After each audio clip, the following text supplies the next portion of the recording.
Good morning बच्चों। आज हम लेसन नंबर 17 काला घोड़ा का पेज नंबर 105 पढ़ेंगे और समझेंगे। जैसा कि पहले सेशन में मैंने आपको बता दिया था कि किस तरह डार्की को एक कुत्ता गाड़ी में झोंका गया था और फिर वह अपने मालिक और जॉन को लेकर उसे दूसरे शहर में जाना था। तो जोर से बारिश आती है, तूफ़ान चलता है और बीच में एक लकड़ी का पुल आता है जो कि आपको चित्र में दिख रहा है। वह उसके नीचे से नदी बह रही होती है और वो उस पुल को आसानी से पार कर लेते हैं। पर जब मालिक का काम पूरा करके वापस आते हैं और जैसे ही वह पुल के ऊपर डार्की पैर रखता है तो उसे कुछ अजीब सा एहसास होता है। तो चलो पढ़ते हैं। अब पढ़ते हैं पेज नंबर 105। मैंने पुल पर पैर रखा लेकिन तभी मुझे लगा कि आगे कुछ खतरा है, इसलिए मेरे कदम वहीं रुक गए। मेरे मालिक ने हंटर से मुझे आगे चलने का इशारा किया, पर मेरे पैर रुके हुए कदमों ने आगे बढ़ने से इनकार कर दिया।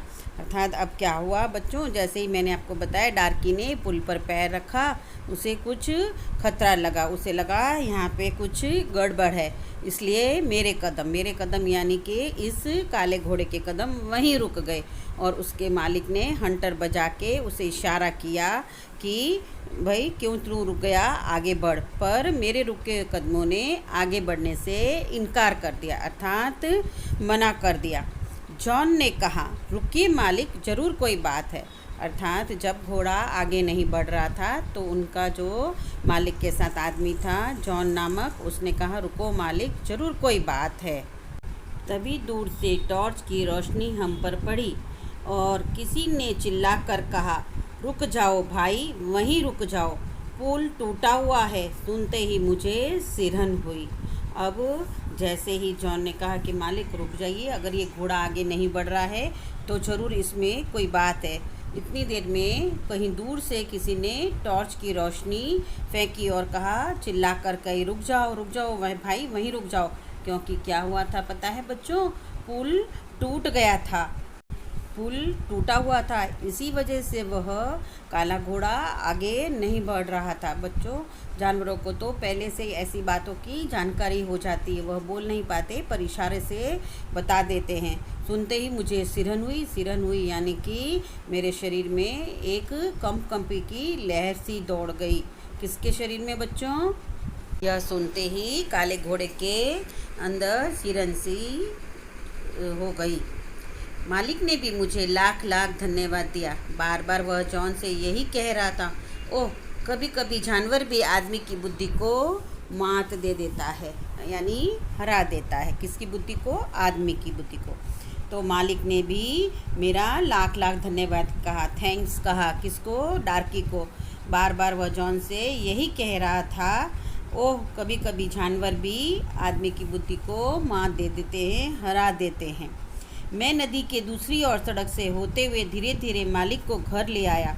हमें देखकर मालकिन दौड़ी दौड़ी आई, बोली, ओह, तुम लोग ठीक ठाक आ गए, मैं तो बहुत घबरा गई थी।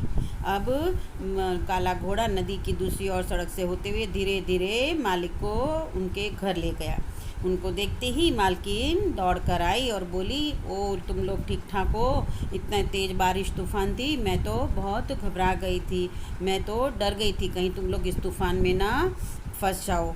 मालिक ने मेरे पीठ थपथपाते हुए कहा, आज इसने हमारे प्राण बचा लिए।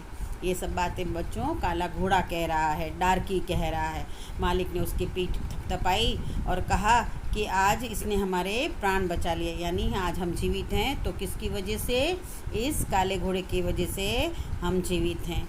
उस रात मुझे बहुत अच्छा खाना दिया गया और मुझे इतना प्यार मिला कि मैं बता नहीं सकता। वो कहने लगा कि उस रात मुझे बहुत बढ़िया खाना दिया गया, अच्छे पकवान दिए गए और मालिक और मालकिन ने मुझे बहुत प्यार भी किया। वह पूरी रात जैसे खुशियों और सुंदर सपनों से भरी रात थी। अर्थात वह रात मेरी बहुत ही हंसी खुशी में और जैसे मैं कोई सुंदर सपना देख रहा हूँ ऐसे मेरी पूरी रात बीती, जिसे मैं चाहूँ भी तो जीवन भर भूल नहीं सकता। अर्थात डार्की कह रहा है, वह रात में अगर चाहूँ भी कि भूल जाऊँ तो मैं इसे भूल नहीं सकता। वह रात मेरी बहुत ही सुंदर सपनों सी रात थी। तो बच्चों देखा ना कितना मज़ेदार पाठ है। और इससे हमें संदेश मिलता है, पशु पक्षियों को प्रेम दो तो वे हमारे जीवन को खुशहाल बना देते हैं। तो बच्चों अगर हम पशु पक्षी भी प्रेम के भूखे होते हैं। अगर आपने घर में कुत्ता पाला हो तो आपको ये बात समझते देर ना लगेगी कि अगर हम उन्हें भी प्रेम दें तो वो हमें उससे दुगना प्रेम देते हैं। आपने महाराणा प्रताप के चेतक घोड़े का नाम सुना होगा, किस तरीके से उसने अपने मालिक का साथ दिया था। रानी लक्ष्मीबाई का घोड़ा पवन का नाम सुना होगा, उसने भी रानी लक्ष्मीबाई को किस तरह से आखिर तक उनकी मदद की थी। तो बच्चों इस कहानी को खूब अच्छे से पढ़ो, समझो और इससे अच्छी अच्छी बातें सीखो कि पशु हो या पक्षी, उनको अगर हम प्रेम देंगे तो वो हमारा जीवन भी खुशियों से भर देंगे। इसके सारे मीनिंग्स को भी याद करो। फिर भी अगर आपको इस पाठ में कुछ समझ में नहीं आता है तो आप मुझे कॉल करके पूछ सकते हैं। मैं इसका सारा ऑब्जेक्टिव, हार्ड वर्ड्स, ग्रामर और इसके मीनिंग्स, क्वेश्चन आंसर सब गूगल क्लासरूम में डाल दूँगी और आपको ये सारा नोटबुक में लिखना है। Thank you.